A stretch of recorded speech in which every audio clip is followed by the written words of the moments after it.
நிச்சயம் உலகத்திலேயே தன்னுடைய அழிவை தானே தேடிக்கொள்கின்ற ஒரே நாடு பாகிஸ்தான். மிக தெளிவாக சொன்னீர்கள் கர்னல் தியாகராஜன். அதே போன்ற என்னுடைய மற்றொரு கேள்வி, ஒரு போர் நடக்கும்போது அந்த ராணுவத்தினுடைய தலைமை தளபதி என்பது மிக மிக முக்கியமானவர். பாகிஸ்தானின் ராணுவ தலைமை தளபதியாக இருக்கும் ஆசிம் முனீர் கடந்த 36 மணி நேரமாக எங்கே இருக்கிறார், ராணுவத்திற்கு உத்தரவு போடுகிறார் என்ற தகவல் எல்லாம் வரவில்லை. ஆனால் தற்போது நமக்கு கிடைக்கும் தகவல் பாகிஸ்தானிலிருந்து சமூக வலைதளங்கள் மட்டுமல்ல, அங்கிருந்து வருகின்ற உளவு தகவலை பார்க்கும் பொழுது அவர் ஓடி ஒளிந்து விட்டார், பதுங்கு குழியில் இருந்தார் என்றார்கள் முதலில். பிறகு எங்கே இருக்கிறார் என தெரியவில்லை, ஓடி ஒளிந்து விட்டார் என்ற தகவல் வந்து கொண்டிருக்கிறது. அதற்கேற்ப அவருடைய பொது வெளியில் வந்து 36 மணி நேரம் ஆகிறது, எங்குமே இல்லை. அவருடைய ட்வீட் பதிவுகளோ அல்லது அவர் பேசினார், இது சொன்னார், உத்தரவு போட்டார் என்ற தகவல்களோ எதுவுமே வெளியே வரவில்லை.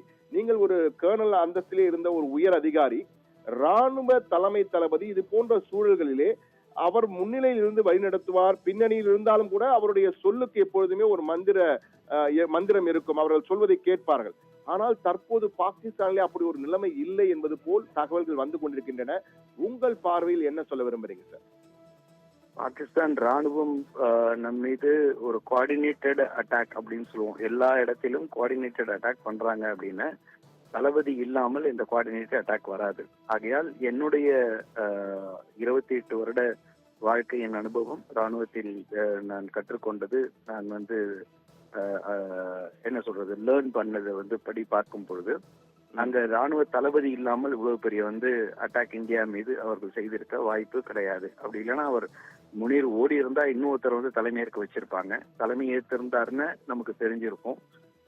ஆகையால் அது மாதிரி ஒரு விஷயம் இன்னைக்கு நைட் வேணா ஓடி போயிருக்கலாம். அந்த தாக்குதல் நடத்தி திருப்பி பதில் தாக்குதல் வரும்பொழுது இந்தியா நம்மளை கைப்பிடிச்சிருவாங்க, கைப்பற்றி விடுவார்கள், நம்ம பெருசா பாரா போயிடுவோம், நமக்கு மரியாதை போயிடும், அவமானமாகும், வாழ்க்கை வாழ்வது இங்க கஷ்டமா போயிடும் அப்படின்னு சொல்லிட்டு இன்று இரவு ஒரு ஓடி போயிருந்தா போயிடலாம். ஆனால் இன்று ஈவினிங் வரைக்கும் அவர் பாகிஸ்தானை விட்டு ஓடி போவதற்கான வாய்ப்பு எனக்கு தெரியவில்லை. அப்படி ஓடி போயிருந்தாருன்னா இன்னைக்கு அட்டாக் வந்திருக்காது.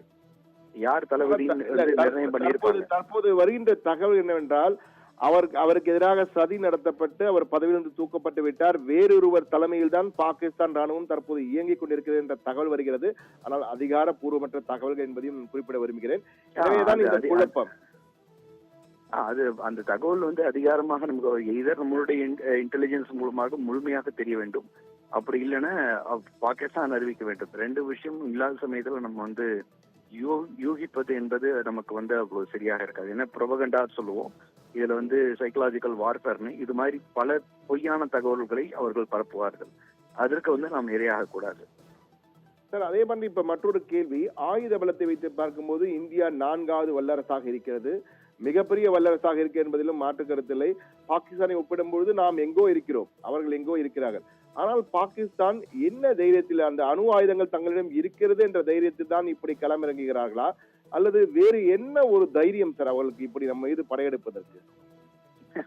பாகிஸ்தானை பொறுத்தவரை இந்தியாவோடு தைரியம்ங்கிறது ஒரு 3 விதமாக பிரிக்கலாம். ஒன்று பாகிஸ்தான் ராணுவமும் தீவிரவாதமும் 2ஆக பிரிக்க முடியாது, ரெண்டும் ஒன்றாக இணைந்தது. அது நீங்க பாத்தீங்கன்னா இன்று எம்இஏ காமிக்கிறப்ப அவருடைய பிரஸ் ரிலீஸ்ல காமிச்சாரு, தீவிரவாதிகளை கொன்று அவருக்கு இறுதி சடங்கு நடக்கும் போது ராணுவத்தினுடைய மிக உயர்பெரிய அதிகாரிகள், காவல்துறையினுடைய மிகப்பெரிய அதிகாரிகள் இருந்தார்கள். அவருடைய தீவிரவாதிகளுடைய உடலுக்கு அவருடைய நாட்டினுடைய அந்த கொடி போர்த்தப்பட்டிருந்தது. அதுதான் அவருடைய நிலை. இரண்டாவதாக பார்க்கும்பொழுது நமது நாட்டில் நிறைய பேர் பாகிஸ்தானுடைய வார்த்தைகளை பேசுகின்ற வாய்ஸ் ஆஃப் பாகிஸ்தான் நிறைய பேர் இருக்காங்க. சில அரசியல் கட்சிகளும், சில இல்ல பல அரசியல் கட்சிகளும் அவங்களுக்கு முட்டு கொடுக்கறவங்க இருந்தாங்க. அங்க பேசுவது இங்க எதிரொலிக்கும். அங்க ஒரு புரோபகண்டா சொன்னா அந்த புரோபகண்டாவை இங்க கேட்பாங்க.